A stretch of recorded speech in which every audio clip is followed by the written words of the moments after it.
Hello, I am Ashish. Hi, I am Suryanshu. And I am Harsh.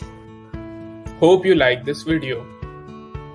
To get started with the theme, let us walk you through two short stories. This first story is about Simran and Aditya. Simran and Aditya are a married working couple who are expecting a baby. Both Aditya and Simran approach their boss for paternity leave, but turns out that only Simran is eligible because she is the mother. This is not unusual because most workplaces in India have different childcare rules for father and for mother. This next story is about Nikita while she is at her school on a regular day. Nikita's teacher has asked her to fill in her father's name as the guardian. Nikita is confused as to why she can't fill her mother's name instead. This seems discrimination, right? Both father and mother love their child equally and deserve equal parenting rights.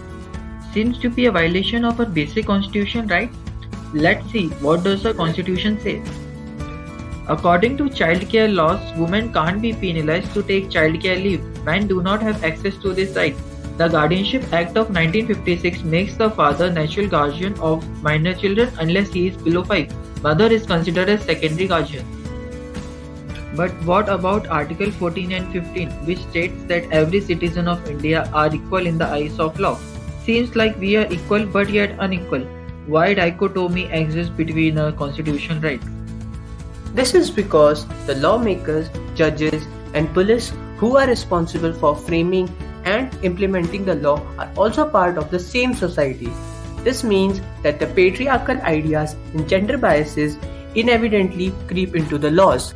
Let's look at few more examples. Adultery laws. This law dictated that the woman could not be punished as an abettor. Instead, the man is the criminal. It discriminated against the men by holding them liable for extramarital relationships while treating women like objects. For the next example, consider the Hindu succession law, which gives equal inheritance rights to son and daughter. However, it is hard for women to fight for their rights in court, and they rarely take that part. There is differential treatment of rape against a man and against a woman by the law. According to Section 375 of the IPC, you have to be a man to be a rapist and a woman to be a victim.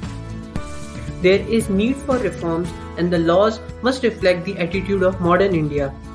We are also seeing reforms in some laws, which is a very good sign. Here are some examples like adultery is no longer a crime. Section 377 has been recriminalized, and recently the government decided to give childcare leave to single fathers. Change, no matter how small, is encouraging. Let's hope our laws and societies become more modern And more accepting with regard to gender equality and gender rights.